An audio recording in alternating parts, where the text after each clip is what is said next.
나는 이른 아침부터 족편을 만들고 있었다. 남편이 죽은 아내가 만들던 것과 똑같은 맛을 내라고 요구했기 때문이다. 피로에 손이 떨렸다. 정오 무렵 나는 가스레인지 바로 앞에서 정신을 잃고 쓰러졌다. 그는 나를 병원으로 데려가 의사들에게 내가 젖은 바닥에 미끄러졌다고 말했다. 하지만 의사가 간단한 질문 하나를 던지자 남편은 새하얗게 질려버렸다. 그녀의 이름은 조윤서였고 이 이야기는 그 실신 사건이 있기 훨씬 전부터 시작되었다. 아마도 그녀가 처음으로 자신도 행복할 자격이 있다고 믿었던 그날부터 시작되었을 것이다. 그녀는 인생의 대부분을 박진우와 함께 보냈다. 만약 90년대 그들이 동전 한 입까지 세어가며 조용한 동네 중앙로에 있는 집의 벽에 함께 회반죽을 칠하던 시절 누군가 그녀에게 행복하냐고 물었다면 어땠을까? 윤서는 아마 어깨를 으쓱했을 것이다. 행복은 곁에 있을 때 느껴지지 않는다. 마치 숨쉬고 있지만 의식하지 못하는 공기와 같다. 그들은 저축해둔 돈이 휴지 조각이 되어버린 외환 위기를 겪었고 2000년대 초반까지 집 대출금을 갚았으며 새 아이를 키우면서도 어떻게든 서로에게 모질게 굴지 않으려 애썼다. 진우가 세상을 떠나고 나서야 그녀는 자신이 그 모든 세월 동안 무엇으로 숨쉬며 살아왔는지 깨달았다. 윤서 씨, 또 밤늦게까지 숙제 검사하는 거야? 그가 부엌을 들여다보며 말했다. 그녀는 학생들의 과제물이 쌓인 식탁에 앉아 있었다. 눈 나빠지겠네. 그럼 누가 대신해줘? 김 선생님은 병가 중이고 최 선생은 육아 휴직이잖아. 최 선생은 항상 육아 휴직이지. 그가 웃으며 그녀 앞에 차 한 잔을 놓아주었다. 그는 그녀가 스스로 챙겨 마시는 걸 잊어버릴 것을 알았기에 꿀 한 숟가락을 타주곤 했다. 자, 밥이라도 좀 먹어, 선생님. 그는 완벽한 사람이 아니었다. 때로는 무뚝뚝했고 믿을 수 없을 만큼 고집이 세기도 했다. 사소한 일로 일주일 내내 토라져 있을 수도 있었다. 한 번은 거실 벽지 색깔 때문에 크게 다퉈 3일 동안 말도 하지 않았지만 그는 그녀를 소중히 여겼다. 나중에 그녀는 자신이 정확히 무엇을 잃었는지 설명하려 애쓰며 이 단어를 기도처럼 속으로 되뇌었다. 30년간 그녀는 학교에서 일했다. 아이들에게 글을 읽고 쓰는 법을 가르쳤고 무심천 공원으로 현장 학습을 데려갔으며 쉬는 시간에 싸움을 말리고 콧물과 눈물을 닦아주고 부모님에게 전화를 걸고 생활기록부를 작성했다. 그리고 매일 저녁 오늘 하루 어땠어? 라고 물어주고 그 대답을 들어주는 사람이 기다리는 집으로 돌아왔다. 그는 일요일 그들이 오랫동안 함께 다녔던 성당의 미사가 끝난 직후에 세상을 떠났다. 그저 가슴을 움켜쥐고 무언가 미안하다는 듯 이상한 눈빛으로 그녀를 바라보더니 성당을 나오는 신자들 사이에서 그대로 주저앉았다. 광범위한 심근경색이라고 의사들은 말했다. 그녀의 나이 52세였다. 그때쯤 아이들은 각자의 삶을 찾아 둥지를 떠난 후였다. 아들 민주는 서울에서 엔지니어로 일했고 딸 서연은 대전의 외과 의사와 결혼했다. 막내 지아는 천안의 교육대학에서 강의했다. 그들은 장례식에 와서 서류 정리를 돕고 처음 몇 주간은 교대로 어머니 곁을 지키다가 다시 떠나갔다.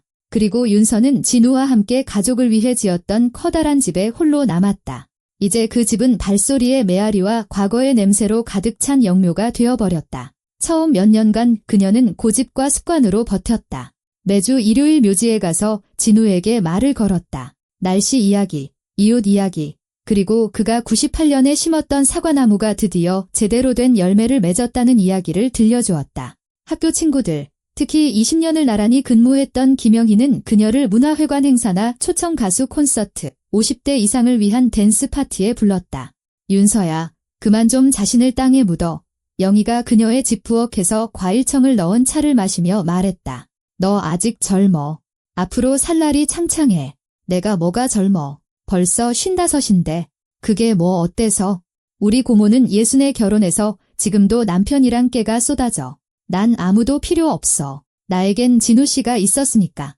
그걸로 충분해. 그녀는 진심으로 그렇게 생각했다. 다른 남자를 생각하는 것 자체가 평생을 함께한 사람의 기억에 대한 배신이자 불륜처럼 느껴졌다. 그녀는 이미 없는 사람에 대한 정절을 지키기 위해서라면 기꺼이 외로움의 고통을 감수할 준비가 되어 있었다. 하지만 시간이 흐르면서 그녀는 깨달았다. 시간은 물이 돌을 닳게 하듯 가장 단단한 신념마저 무디게 만든다는 것을. 창밖으로 눈보라가 몰아치고 집 아는 거실 시계의 똑딱거리는 소리와 추위에 벽이 갈라지는 소리까지 들릴 정도로 고요한 10년간의 외로운 저녁들, 혼자 차려 먹는 저녁 식사와 명절, 한 사람을 위해 상을 차리고 텔레비전을 보는 10년의 세월. 더 이상 말 섞을 사람이 없었기 때문이다. 그녀는 겉으로는 이웃에게 미소 지으며 모든 것이 괜찮다고 말하며 버텅지만 속은 완전히 닳아 없어졌다. 조윤서는 남편을 잃었던 바로 그곳, 성당에서 강태준을 만났다. 마치 운명이 그녀의 이야기를 순환시키기로 작정한 듯 했다. 그녀는 62이 되었고 그는 65이라고 했다. 그는 성 니콜라오 성화상 앞에 서 있었는데 그의 자세에서 무언가 익숙함이 느껴졌다. 구부정한 어깨, 숙인 고개, 기도를 위해서가 아니라 마치 어찌할 바를 모르겠다는 듯 모은 손 누군가를 잃고 앞으로 어떻게 살아야 할지 모르는 사람들이 그렇게 서 있곤 한다. 실례합니다. 미사가 끝난 후 성당 계단에서 그녀 옆에 서게 된 그가 말했다. 혹시 이 근처에 차 마실 만한 곳이 있을까요? 제가 청주로 이사 온 지 얼마 안 돼서 지리를 잘 모릅니다. 길 건너에 괜찮은 카페가 있어요. 그녀가 대답하고는 왠지 모르게 덧붙였다. 저도 미사 끝나고 가끔 들러요. 그는 부드럽고 슬프게 입꼬리만 살짝 올려 미소 지으며 혼자 가기는 좀 어색한데 혹시 동행해 줄 수 있겠냐고 물었다. 윤서는 왜인지 모르게 동의했다. 아마도 그의 눈이 주름진 눈가의 빛바랜 모습이 진우를 떠올리게 했기 때문일지도 모른다. 카페에서 레몬차를 마시며 그는 몇 년 전 암으로 세상을 떠난 아내 레지나에 대해 이야기했다.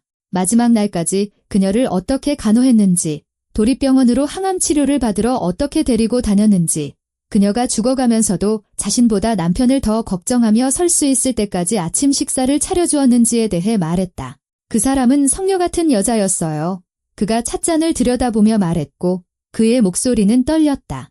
다시는 그런 사람을 만나지 못할 겁니다. 레지나는 특별했어요. 제 남편도 특별한 사람이었어요. 윤서가 자신도 모르게 대답했다. 박진우 씨라고. 10년 전에 바로 여기 성당 앞에서 세상을 떠났어요. 그렇다면 우리 둘 다 상실이 무엇인지 아는군요. 그가 눈을 들었고 그 눈에는 이해와 비슷한 무언가가 반짝였다. 그렇게 그들의 만남이 시작되었다. 미사 후의 일요일 찻자리, 미끄러운 길에서 그가 신사적으로 팔을 내밀어 주었던 무심천 공원의 느긋한 산책, 과거와 자녀들, 책에 대한 긴 대화들. 그는 항상 깔끔하게 다림질된 셔츠와 잘 닦인 구두를 신고 있었고 지적인 말투로 체호프를 인용하며 마치 평생을 책 속에서 살아온 사람처럼 문학에 대해 논했다. 사람은 모든 것이 아름다워야 합니다. 그들이 연못가 벤치에 앉아 있을 때 그가 말했다. 안톤 파블로비치는 사람을 볼 줄 알았죠? 10년의 외로움 끝에 이것은 기적처럼 받을 자격 없는 선물처럼 느껴졌다. 곁에서 대화하고 남은 세월을 함께 나누며 텅 빈 집이 아닌 둘이서 노년을 맞이할 수 있는 살아있는 사람이 있다는 것. 8개월 후 그는 처음 대화를 나누었던 바로 그 카페에 같은 테이블에서 연극적인 꾸밈 없이 간단하게 청혼했다. 윤서 씨. 그가 그녀의 손을 자신의 손으로 덮으며 말했다. 우린 둘 다 외롭잖아요. 왜 남은 생을 따로따로 보내야 하죠? 자식들은 마치 그녀가 불치병에 걸렸다고 말한 것처럼 반응했다. 어머니, 너무 빨라요. 아들 민주는 일부러 휴가를 내고 서울에서 내려와 부엌 식탁 맞은편에 앉아 손가락을 깍지 낀 채 말했다. 만난 지 1년도 안 됐잖아요. 그 사람에 대해 뭘 안다고 그러세요? 충분히 알아요. 그녀는 짜증이 치밀어 오르는 것을 느끼며 대답했다. 그는 점잖고 신앙심 깊고 교양 있는 사람이야. 그걸 어떻게 아세요? 서연이가 그 사람에 대해 찾아보려고 했는데 SNS에도 없고 아무데도 정보가 없어요. 마치 허공에서 나타난 사람 같아요. 그건 그 사람이 무슨 블로거나 돼서가 아니라 점잖은 사람이기 때문이야. 민준아. 딸 서연은 대전에서 매일 저녁 전화를 걸어 같은 말을 되풀이했다. 기다려라. 더 잘 알아봐라. 성급하게 결정하지 마라. 엄마, 제발, 적어도 1, 2년은 더 만나보세요. 그녀가 애원했다. 뭐가 그렇게 급해요. 하지만 그들이 압박할수록 윤서의 결심은 더 확고해졌다. 30년 동안 남의 자식을 가르치고 살림을 꾸리고 온 가족을 대신해 결정을 내렸다. 이제 와서 70을 바라보는 나이에 자기 자식들에게 허락을 받아야 한단 말인가? 그들은 구청에서 조촐하게 혼인신고를 했다. 단둘과 그녀의 친구 몇 명뿐이었다. 그 후 카페에서 작은 식사를 했다. 태주는 도시 외곽에 있던 자신의 원룸 아파트를 팔고 윤서가 진우와 함께 손수지었던 마룻바닥 하나하나가 그들의 발걸음을 기억하는 집으로 이사왔다. 자식들은 혼전 계약서를 쓰라고 고집했다. 가족의 오랜 친구이자 진우의 아버지 때부터 변호사였던 이현우 변호사가 서류를 작성했다. 재산은 각자 관리하고 집과 저축한 돈은 그녀의 소유로 남는다는 내용이었다. 태주는 그 사실을 알고 얼굴색이 변했다. 레지나라면 절대 이렇게 하지 않았을 텐데 그가 조용히 말했지만 그 목소리에는 그녀가 전에는 들어보지 못했던 냉정한 무언가가 섞여 있었다. 그녀는 나를 완전히 믿었어요. 이건 마치 내가 도둑이라도 된 것 같잖소. 태준 씨, 이건 아이들을 위한 거예요. 그녀가 그의 손을 잡으려 했지만 그는 피했다. 애들이 걱정하잖아요. 이해하죠?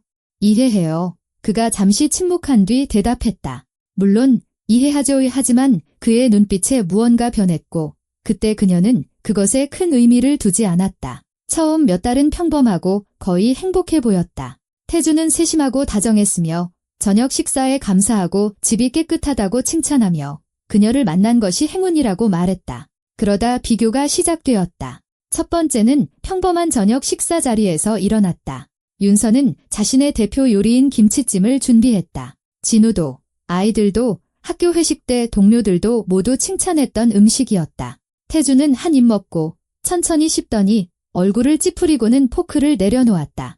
레지나는 이걸 다르게 만들었지. 그가 접시를 보며 생각에 잠긴 듯 말했다. 다진 고기에 무슨 특별한 양념을 넣었는데 그게 진짜 김치찜이었지. 알겠소? 근데 이건 그냥 그는 말을 끝맺지 않고 손을 휘저었다. 윤서는 대수롭지 않게 여기기로 하고 침묵했다. 아마 그는 다른 입맛에 익숙해져 있을 뿐이고 시간이 지나면 적응할 것이라고 생각했다. 하지만 시간은 흘렀고 비교는 아스팔트 틈새를 뚫고 나오는 잡초처럼 그들 삶의 모든 구석으로 퍼져나갔다. 셔츠를 이렇게 다리는군. 그는 셔츠깃을 빛에 비춰보며 말했다. 레지나는 주름 하나 없게 다렸는데 무슨 특별한 방법으로 스팀을 쐬었지. 뭔지 그는 창틀을 손가락으로 훑고는 회색 자국을 보여주었다. 레지나는 매일 닦았어. 매일. 윤서 씨. 이런 차림으로 성당에 간다고. 그는 그녀를 머리부터 발끝까지 훑어보았다. 레지나는 집에서도 항상 단정했어. 머리도 늘 정돈되어 있었고 항상 깔끔했지.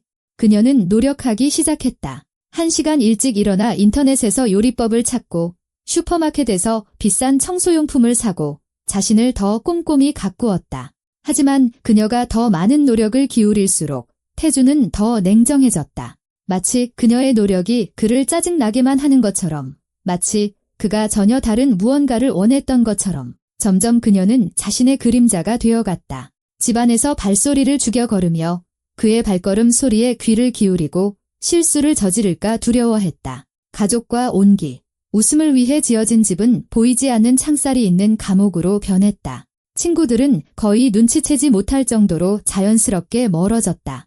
영이나 다른 전 동료들과 만난 후에는 언제나 태준이 불평할 거리를 찾아냈다. 또 반나절을 아줌마들이랑 수다 떨고 왔군. 그가 텔레비전에서 눈을 떼지 않고 말했다. 레지나는 쓸데없는 모임에 시간을 낭비하지 않았어. 그녀에겐 항상 가십보다 더 중요한 일이 있었지. 윤서는 초대를 거절하기 시작했다. 나중에 잔소리를 듣는 것보다 집에 있는 것이 더 편했다. 아이들은 일주일에 한 번 전화를 걸어 어떻게 지내세요? 라고 물었다. 그녀는 습관적으로, 거의 자동적으로 거짓말을 했다. 다 괜찮아, 민준아. 그냥 좀 피곤해서 그래? 나이가 들어서. 정말 괜찮으세요, 엄마?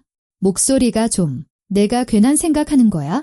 다 좋아. 이 진실을 인정하는 것은 자신의 실수를 인정하는 것이었고, 우리가 경고했잖아요. 라는 말을 듣는 것을 의미했다. 30년 동안 다른 사람들을 가르치며 살아온 여성에게 그것은 견딜 수 없는 일이었다. 태주는 일하지 않았다. 약 150만 원 정도의 연금으로 생활한다고 했다. 하지만 2년 동안 윤서는 그가 생활비에 단돈 10원이라도 보태는 것을 본 적이 없었다. 공과금, 가스비, 전기세, 식료품비는 모두 그녀의 몫이었고 그녀의 교사연금 240만 원과 진우와 평생 모은 저축으로 충당되었다. 진우는 은퇴 후에도 가만히 있지 않았다. 집안의 모든 것을 고치고 텃밭을 가꾸고 이웃의 전기나 배관 문제를 도와주었다. 그는 돈이 아니면 노동과 관심으로 기여했다. 태주는 오직 받기만 했다. 어느 날 저녁, 그가 또다시 비판한 저녁 식사 설거지를 하다가 윤서는 갑자기 접시를 든 채 멈춰서서 끔찍한 생각에 사로잡혔다. 그녀는 하녀가 되었다. 이 남자에게 속하지도 않은 자신의 집에서. 하지만 어디로 가야 할까?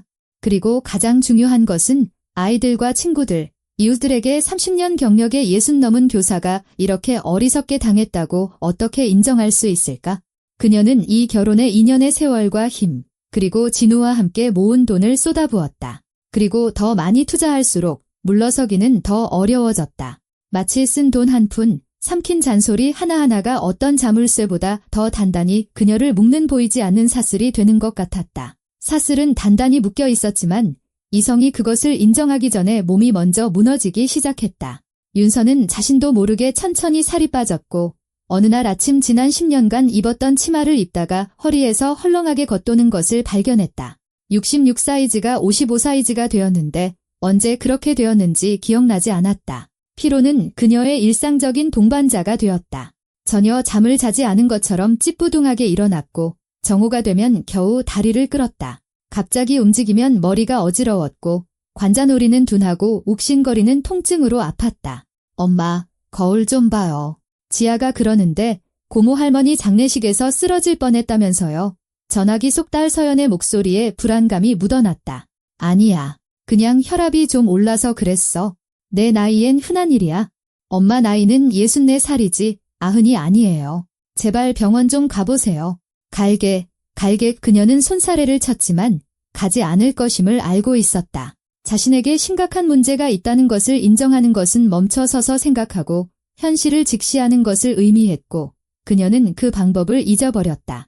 더 깊이 파고드는 것보다 모든 것을 나이 탓, 스트레스 탓, 날씨 탓, 그 무엇이든 다른 탓으로 돌리는 것이 더 쉬웠다. 태주는 그녀의 상태에 관심이 없었다. 그의 관심사는 오직 그녀가 제 시간에 점심을 준비하는지, 집이 충분히 깨끗한지 뿐이었다. 12월 초 그 화요일은 아직 어두울 때 시작되었다. 전날 저녁 태주는 족편이 먹고 싶다고, 레지나가 만들던 진짜 집에서 만든 족편이 먹고 싶다고 선언했다. 그는 반박을 허용하지 않는 어조로 말했고 윤서는 습관적으로 고개를 끄덕이며 알람을 새벽 5시로 맞췄다. 동트기 전 어스름 속의 부엌은 낯설고 생기가 없었다. 냉장고 소리와 문 위 시계의 똑딱거리는 소리만 들렸다. 그녀는 냉동실에서 돼지족과 사태를 꺼내 물에 담그고 불 위에 올렸다. 족편. 약한 정신력으로는 만들 수 없는 음식이었다. 국물이 졸아들거나 흐려지지 않도록 계속 지켜보며 6시간에서 8시간을 가스레인지 앞에서 보내야 했다. 그녀는 국자로 거품을 걷어내고 양파, 당근, 통후추, 월계수 잎을 넣었다. 모든 것을 제대로 수백 번 해왔던 그대로 했다. 정오 무렵 고기를 발라낼 시간이 되었을 때 그녀는 부엌이 자신 주위에서 흔들리는 것을 느꼈다. 마치 물속에서 세상을 보는 것 같았다. 벽이 기울고 발밑의 바닥이 사라졌다. 그리고 마지막으로 들은 것은 타일 바닥에 국자가 떨어지는 쨍그랑 소리였다. 정신을 차렸을 때 그녀는 차 안에 있었다. 2년 전 그녀의 돈으로 산 낡은 차가 울퉁불퉁한 길 위를 달리며 도시를 질주하고 있었다. 태주는 손가락이 하얗게 될 정도로 핸들을 꽉 쥐고 운전하며 무언가를 중얼거리고 있었다. 윤서는 말을 알아들을 수 없었고 단지 그의 입술이 움직이는 것만 볼 수 있었다. 무슨 일이야? 말이 목에 걸렸다. 혀가 부은 것처럼 제대로 움직이지 않았다. 하느님 감사합니다. 정신이 들었군요을 그가 어깨너머로 그녀를 흘끗 보았다. 부엌에서 미끄러졌어요. 설거지하고 바닥이 젖어 있었는데 넘어져서 머리를 부딪혔소. 그녀는 젖은 바닥, 설거지를 떠올리려 애썼지만 설거지를 하지 않았다. 그녀는 가스레인지 앞에서 국물을 젓고 있었다. 바닥은 말라 있었고 그녀는 똑똑히 기억했다. 그리고 부딪힌 적도 없었다. 그저 파도처럼 밀려온 어둠뿐이었다. 태준 씨, 나 설거지 안 해. 누워서 말하지 마시오. 그가 말을 끊었다. 곧 도착할 거요. 그의 목소리에 무언가 이상했다. 그녀에 대한 걱정이 아니라 다른 무언가, 마치 공포와 비슷하지만 자신을 향한 그런 것이었다. 차 안은 서늘했지만 그의 이마에는 땀방울이 맺혀 있었고 핸들을 잡은 손가락은 미세하게 떨리고 있었다. 윤서는 그가 이런 모습을 보인 것을 본 적이 없었다. 평소 그는 침착하고 자신감 넘치며 모든 말과 행동을 통제했다. 지금 그녀 앞에는 궁지에 몰린 짐승이 앉아 있었다. 도립병원 응급실은 후덥지근하고 모든 병원에서 나는 특유의 냄새가 났다. 태주는 거의 그녀를 안으로 끌고 들어가 즉각적인 처치를 요구하며 젖은 바닥과 넘어졌다는 이야기를 반복했다. 파란색 유니폼을 입은 간호사가 그들을 진찰실로 안내하고 침대를 가리키며 기다리라고 했다. 당직 의사는 10분쯤 후에 나타났다. 30살쯤 되어 보이는 젊은 의사였고 안경 너머로 예리한 눈빛을 하고 있었다. 그는 손전등으로 그녀의 동공을 비추고 질문을 던졌다. 오늘이 며칠이죠? 12월 3일, 화요일이요. 성함이 어떻게 되시죠? 조윤서. 지금은 강윤서예요. 그는 고개를 끄덕이고 반사신경을 확인하고 맥박을 잰 뒤 등 뒤로 손을 깍지 낀 채 문과에서 서성이는 태준에게로 돌아섰다. 말씀해 주시죠. 부인께서 앓고 있는 만성질환이 있습니까? 복용하는 약이 있나요? 아니요. 태준이 너무 빨리, 거의 내뱉듯이 대답했다. 전혀요. 아주 건강합니다. 그냥 나이가 들어서 그래요. 아시잖아요. 의사는 대답을 곱씹는 듯 잠시 침묵했다. 혹시 혈압약이나 심장약, 진정제, 수면제 같은 거라도. 아무것도 안 먹는다고 말씀드렸잖소. 태준의 목소리에 짜증, 거의 분노가 묻어났다. 왜 이렇게 질문이 많습니까? 사람이 넘어져서 다쳤는데 치료나 해주시죠.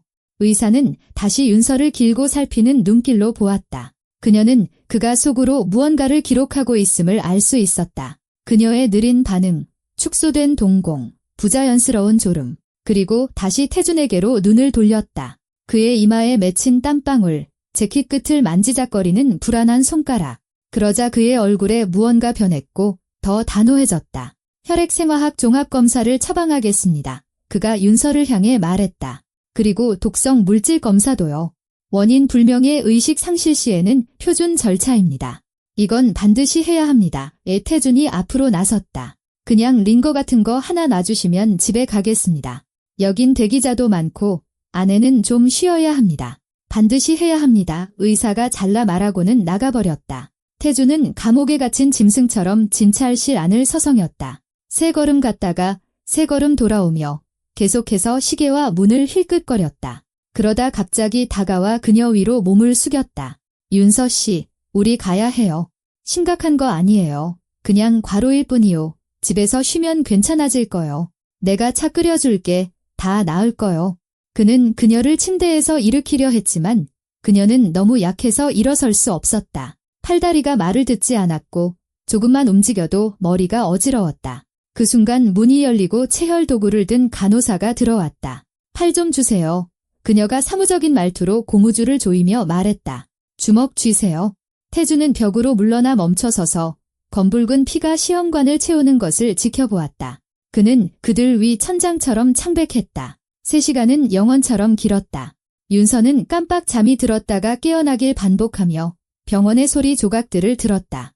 복도에서 들려오는 목소리, 이동 침대의 삐걱거리는 소리, 램프의 웅웅거리는 소리. 태준은 그녀를 보지 않고 창가 의자에 앉아 침묵했다. 문이 다시 열렸을 때 진찰실로 3사람이 들어왔다. 젊은 당직 의사, 희끗희끗한 턱수염을 기른 과장, 그리고 심리학자로 소개된 선한 얼굴의 중년 여성이었다. 3사람 모두 진지했고 그들의 말없는 엄숙함에 윤서는 오싹함을 느꼈다. 조윤서 씨, 젊은 의사가 그녀의 눈을 똑바로 보며 시작했다.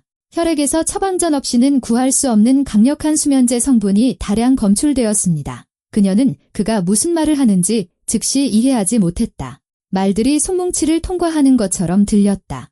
이 정도 수치는 과장이 덧붙였다. 우연히 혹은 한 번 복용으로 나타날 수 없습니다. 누군가 몇 주, 어쩌면 몇 달에 걸쳐 이 약을 당신에게 지속적으로 투여했습니다.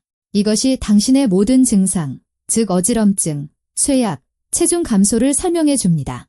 누군가 그녀에게 약을 투여했다. 지속적으로, 몇 주, 몇 달 동안. 윤서는 천천히 고개를 돌려 태준을 보았다. 그는 문가에 서서 등을 벽에 기댄 채 새하얗게 질려 관자놀이로 땀을 흘리고 있었다. 그의 입술은 소리 없이 움직였다. 그건 무슨 착오일 겁니다. 그가 마침내 쥐어짜듯 말했다. 말도 안 돼요?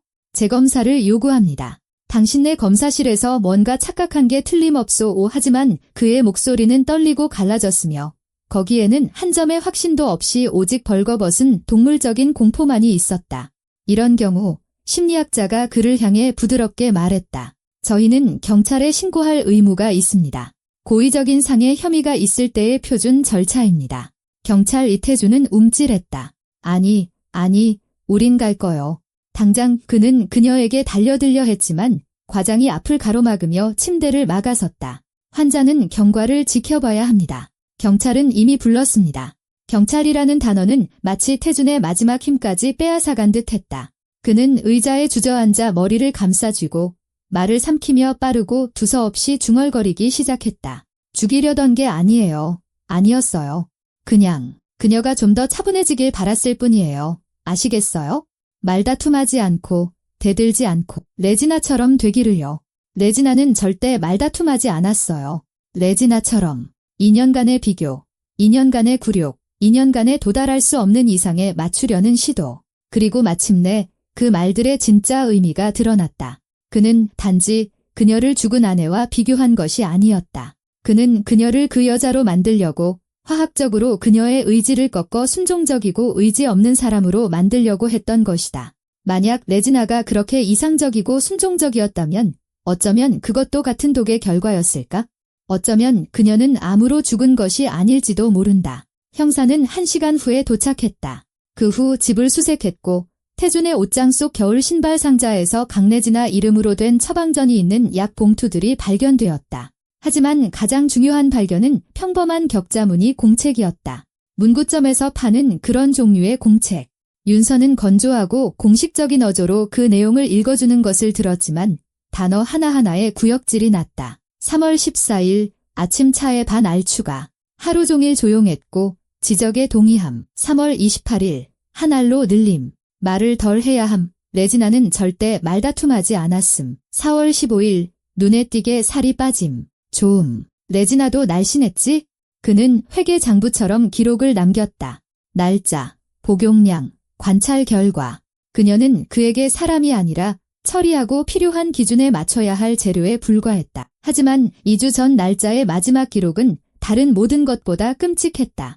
이제 약효가 충분하다. 레지나 때처럼 곧 끝날 것이다. 그러면 집도, 저축한 돈도 내 것이 되겠지. 연금도 내 통장으로 들어오고.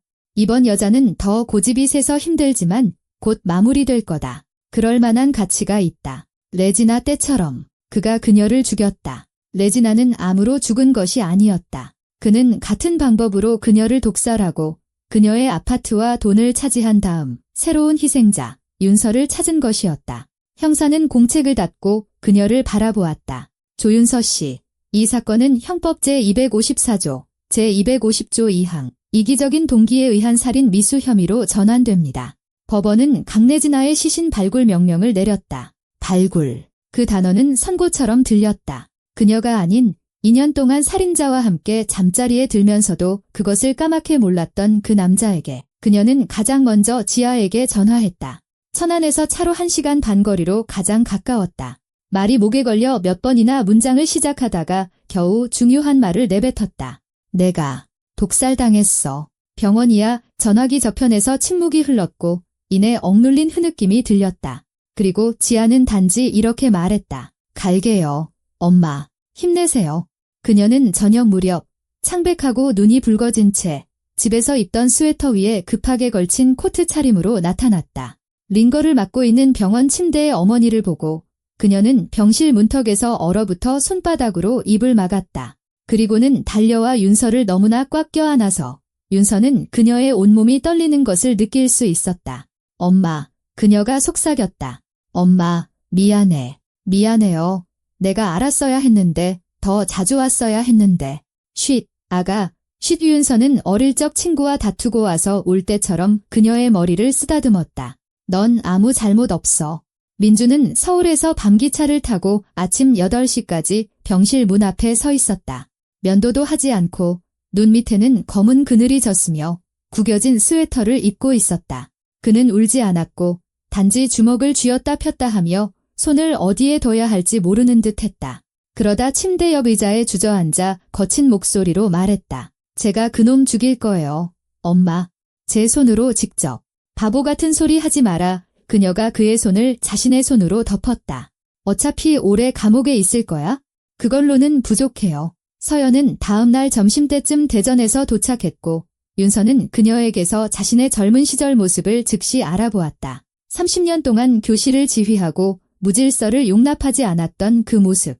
그녀는 수첩과 펜을 들고 병실에 들어와 당직 간호사에게 사무적으로 인사하고 담당 의사의 성을 확인한 뒤에야 어머니에게로 돌아섰다. 자, 그녀가 반박을 허용하지 않는 어조로 말했다. 처음부터 전부 말씀해주세요. 날짜, 이름, 세부 사항이 필요해요. 이 변호사님께는 이미 연락드렸어요. 서연아, 앉기라도 해. 지아가 부탁했다.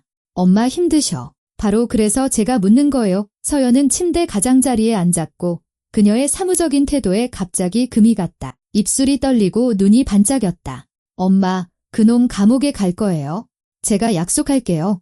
그 괴물이 다시는 엄마 곁에 접근하지 못하게 할 거예요. 그날 밤 아이들에게 둘러싸여 윤서는 2년 만에 처음으로 안전하다고 느꼈다. 지아는 그녀의 손을 잡고 있었고 민주는 창가 의자에서 졸고 있었다. 서연은 탁상 등 불빛 아래 수첩에 무언가를 빠르게 적고 있었다. 링거는 천천히 그녀의 몸에서 독을 정화했고 가족의 존재는 그 못지않게 유독한 무언가, 그녀 스스로를 가두었던 외로움과 그녀의 삶을 뒤덮었던 거짓말로부터 영혼을 정화했다.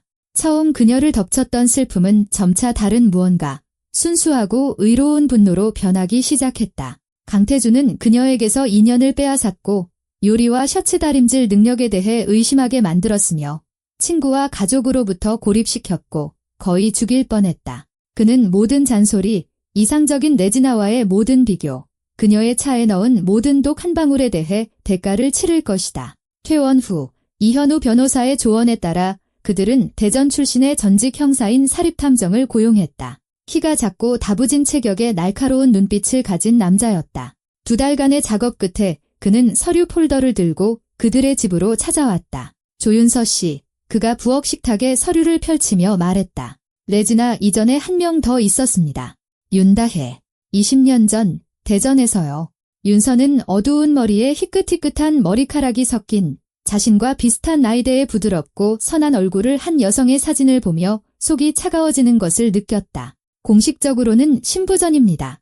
탐정이 계속 말했다. 58세였고요. 하지만 제가 그녀의 친구를 찾았습니다. 그들은 봉제 공장에서 함께 일했더군요. 그 친구 말로는 마지막 해에 윤다혜 씨가 계속되는 피로와 어지럼증, 남편의 트집에 시달린다고 불평했답니다. 그녀가 죽은 후 강태주는 그녀의 아파트를 팔고 저축한 돈을 챙겨 도시에서 사라졌습니다. 셋, 서연이 속삭였다. 3명의 여자, 최소 3명입니다. 탐정이 정정했다. 제가 확인해보니 윤다혜 씨와 레지나 사이에는 15년, 레지나와 어머님 사이에는 약 3년의 간격이 있습니다. 점점 대담해지면서 기간을 단축하고 있는 거죠. 수법은 명백했다. 재산이 있는 외로운 여성을 찾아 신뢰를 얻고 결혼하고 천천히 독살하여 유산을 상속받고 다음 희생자로 넘어가는 것 50년간 작동해온 죽음의 컨베이어 벨트였다. 윤서는 어리석지도 약하지도 않았다. 그녀는 줄의 3번째였고 유일한 생존자였다. 정보는 수사기관에 전달되었다. 법원의 결정에 따라 윤다혜의 시신 발굴이 결정되었지만 탐정은 너무 많은 세월이 흘러 가능성이 낮다고 경고했다. 그러다 그녀가 전혀 예상치 못한 일이 일어났다. 서연이 주말에 대전에서 와서 윤서가 아픈 몇 달 동안 미뤄뒀던 서류와 청구서를 정리하는 것을 돕고 있었다. 그들은 그녀가 거의 죽을 뻔했던 바로 그 부엌에 앉아 차를 마시고 있었다. 이제 윤서는 자신이 직접 산 봉인된 찻잎으로 차를 끓였다. 엄마, 서연이 낡은 서류들을 넘기다가 갑자기 말했다. 할머니가 남기신 땅은 어떻게 됐어요?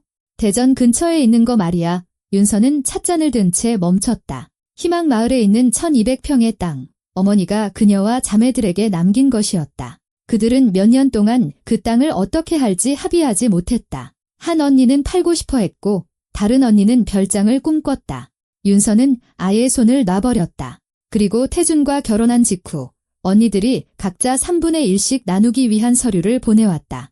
그녀는 서명하려고 했지만 바빠서 잊어버렸다. 그러다 신경 쓸 겨를이 없었다. 변호사님께 전화해보세요.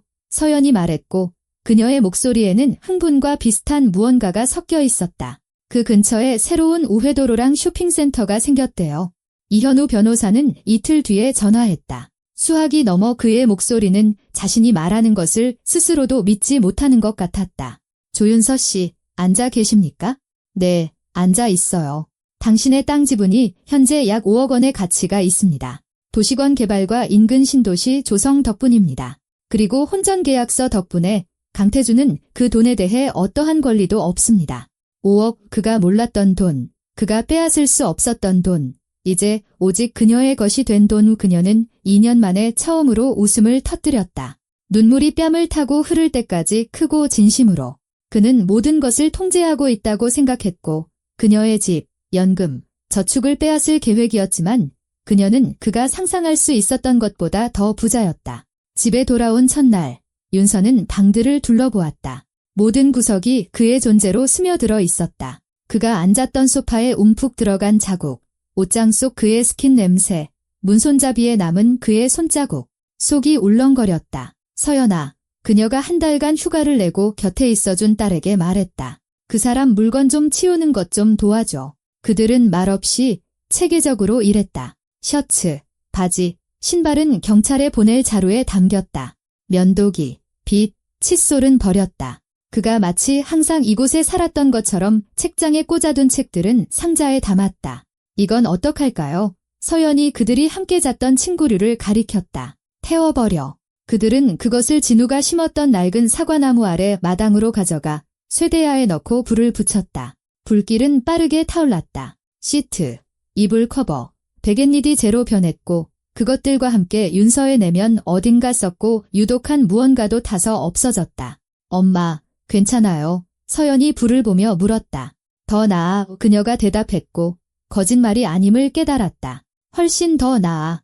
땅을 판 돈으로 그녀는 리모델링을 시작했다. 단순한 도배가 아니라 완전한 개조였다. 강태준이 골랐던 갈색 대신 밝은 벽지, 그녀가 직접 고르고 직접 결정하고 직접 돈을 낸 새 가구, 부엌은 완전히 새로 지었다. 밝은 타일, 새 가스레인지, 그리고 그녀가 항상 원했던 큰 창문. 그녀가 거의 죽을 뻔했던 장소는 집에서 가장 밝은 방이 되었다. 마당에는 어머니가 좋아하셨던 작약과 플록스 화단을 만들었다. 이웃집 소년을 고용해 무성하게 자란 덤불을 자르고 기울어진 울타리를 고쳤다. 집은 강태준의 무거운 기운을 벗어던지며 다시 살아났다. 남은 돈은 신중하게 나누었다. 4명의 손주들 각각의 교육적금 통장에 3천만 원씩, 5천만 원은 성당을 통해 정말 도움이 필요한 독거노인과 다자녀 가정에 기부했다. 그녀는 이 모든 일이 어떻게 시작되었는지 많이 생각했다. 그는 사람들이 위안을 찾고 서로를 무조건적으로 신뢰하는 곳, 성당에서 그녀를 찾았다. 십자가를 긋고 성화상 앞에서 고개를 숙이고 겸손과 사랑에 대한 올바른 말을 했고 그러고 나서 집에 와서는 그녀의 차에 독을 탔다. 평생 촛불을 켜고 절을 해도 속은 썩어 있을 수 있다. 반대로 교회 문턱을 한 번도 넘지 않으면서도 정직하게 살아있는 영혼 하나 다치게 하지 않고 살 수도 있다. 신이 있다면 그가 보는 것은 일요일에 어디에 서 있느냐가 아니라 나머지 날들에 무엇을 하느냐일 것이다. 말이 사람을 의롭게 만드는 것이 아니라 행동이 만든다. 그리고 강태준의 행동은 어떤 고해성사보다 더 분명하게 그에 대해 말해주고 있었다. 재판은 그녀가 입원한 지 8개월 후에 시작되었다. 지방법원 3명의 판사로 구성된 합의부. 사건이 너무 무거워 한 명이 맡을 수 없었다. 윤서는 아이들과 변호사와 함께 왔다. 강태준은 피고인석에 앉아 있었다. 이 몇 달 사이에 10년은 늙어 보였고 구겨진 셔츠를 입은 채 수척해져 있었다. 그녀가 건강하고 등을 곧게 펴고 잃었던 체중을 되찾은 채 법정에 들어서자 그는 마치 유령을 본 것처럼 그녀를 뚫어지게 쳐다보았다. 윤서는 그의 시선을 피하지 않고 견뎌냈다. 한 주간의 심리는 느리고 끔찍하게 이어졌다. 법의학자들은 그녀의 혈액 속 약물 수치를 숫자와 공식의 건조한 언어로 설명했다.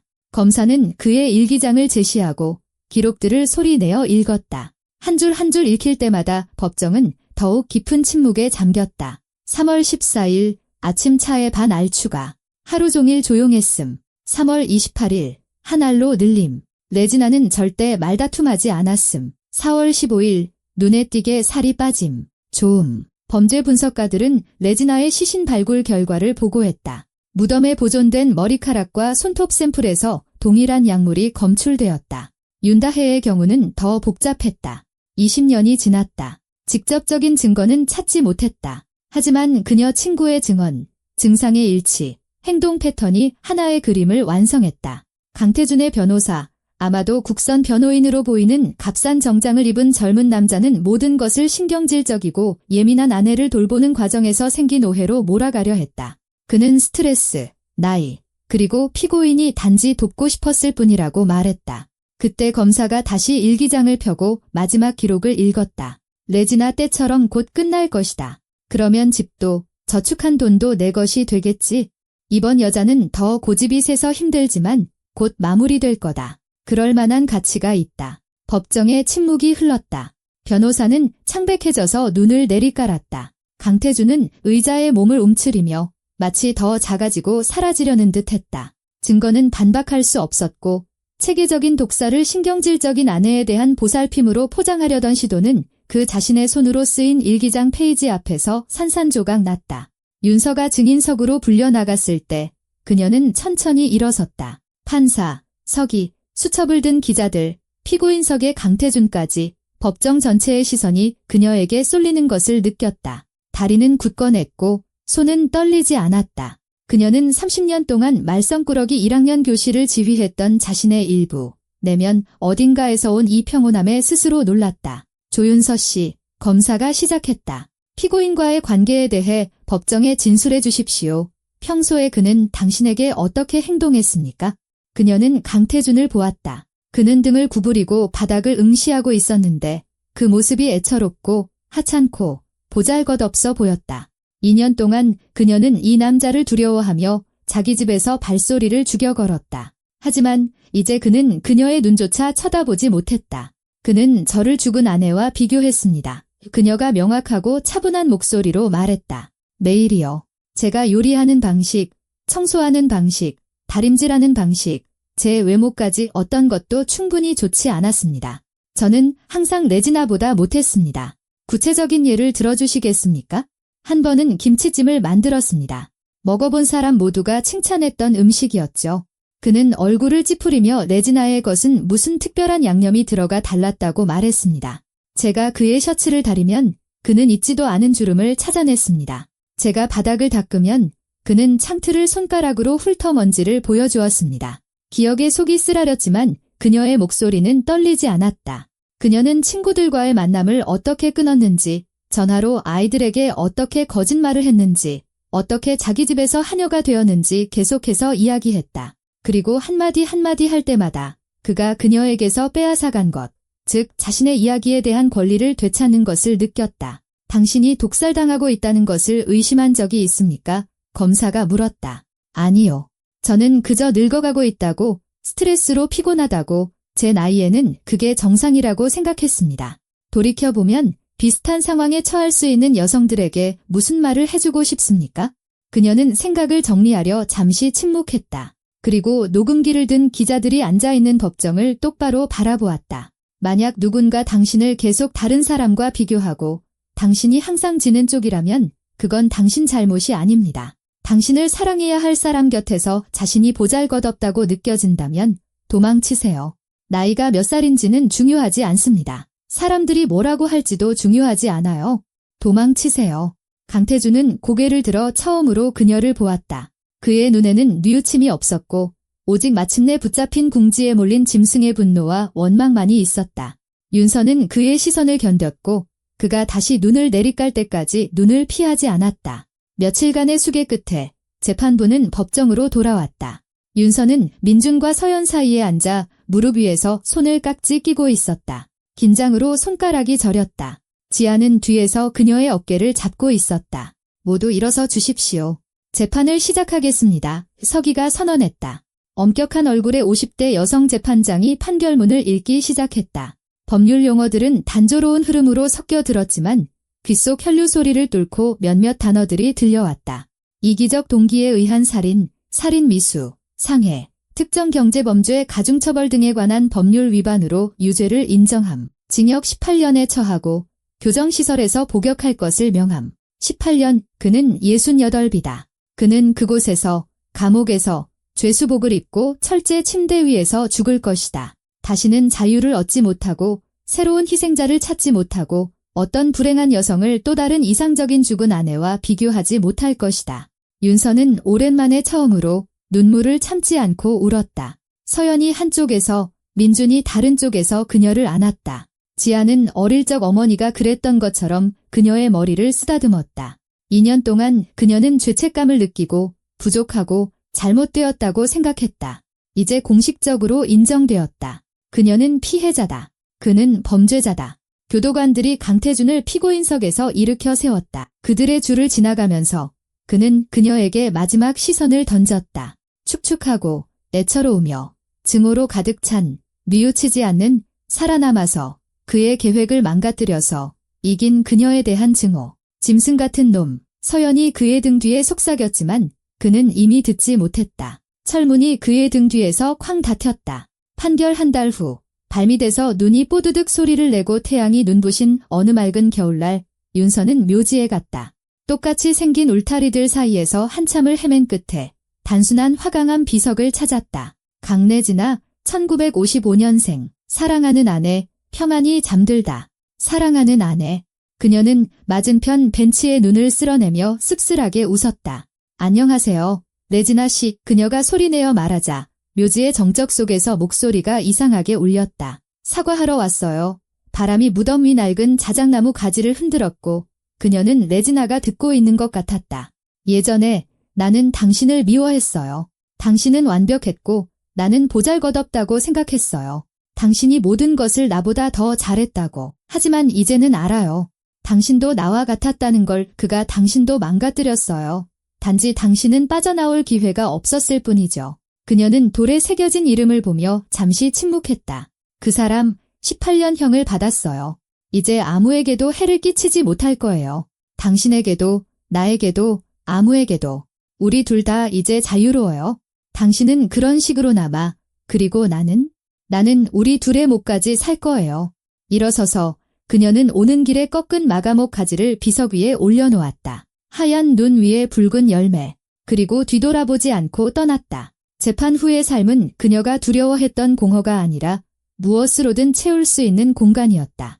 윤서는 자신의 이야기를 하기 시작했다. 처음에는 도서관에서, 주로 그녀 또래의 여성 20여 명이 모인 곳에서, 그 후에는 사회복지센터와 지역 성당에서 말을 소리내어 할 때마다 그녀는 내면의 무언가가 아물고 치유되는 것을 느꼈다. 조윤서 선생님, 어느 날 젊은 사회복지사가 그녀에게 물었다. 자원봉사자가 되어보실 생각 없으세요?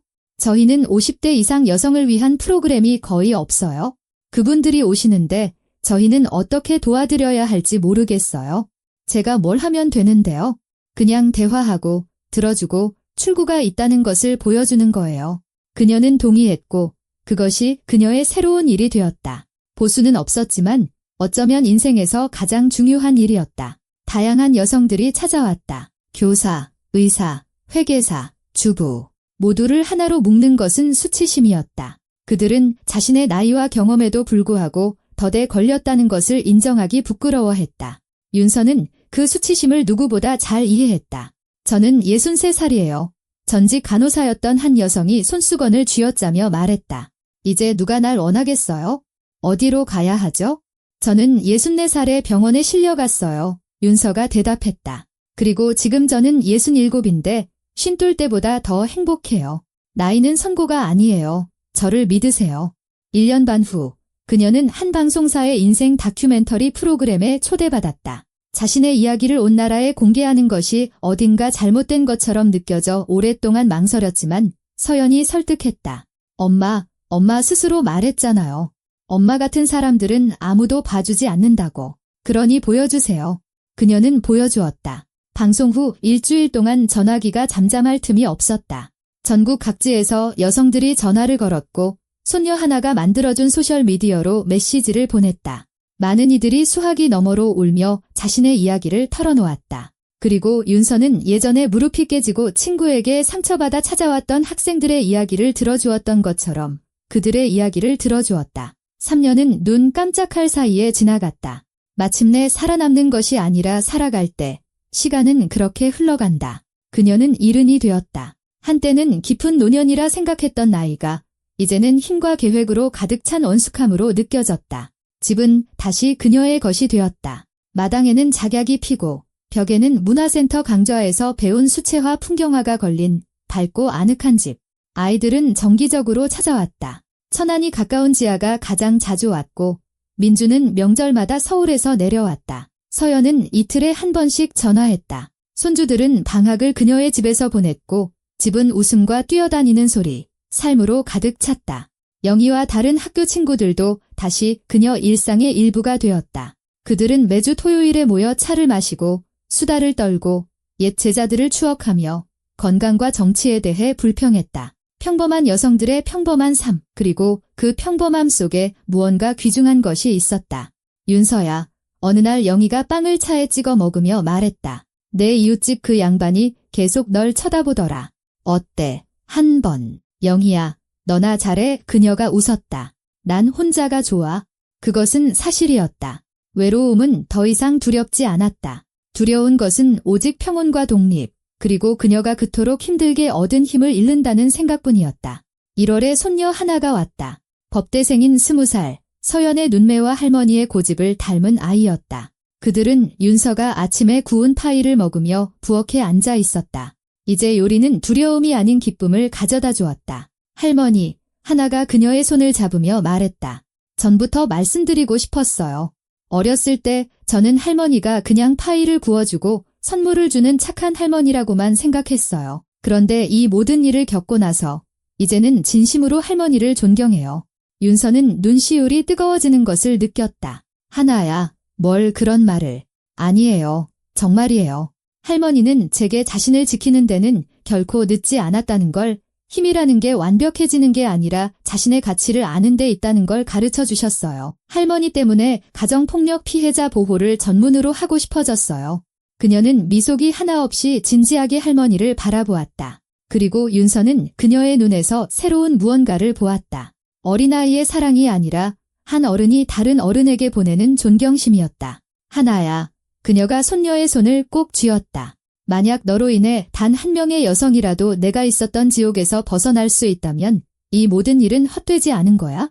손녀는 고개를 끄덕이고 어릴 적 그랬던 것처럼 할머니의 어깨에 코를 묻으며 그녀를 안았다. 창밖에는 부드럽고 푹신한 눈이 내려 도시를 하얀 담요로 덮고 있었다. 창가에는 그녀가 잎사귀 하나부터 키운 제비꽃이 피어 있었다.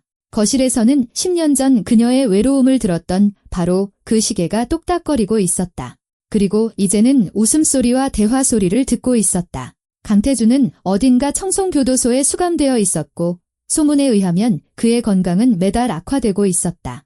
그리고 그녀는 자신을 위해, 레지나를 위해, 그리고 미처 구원받지 못한 모든 여성을 위해 살고 있었다. 그가 그녀의 차에 부었던 독은 그녀의 영혼을 독살하지 못했다. 결국 그녀의 정신은 그의 모든 증오와 잔인함보다 강했다. 그리고 그것은 상상할 수 있는 최고의 복수였다.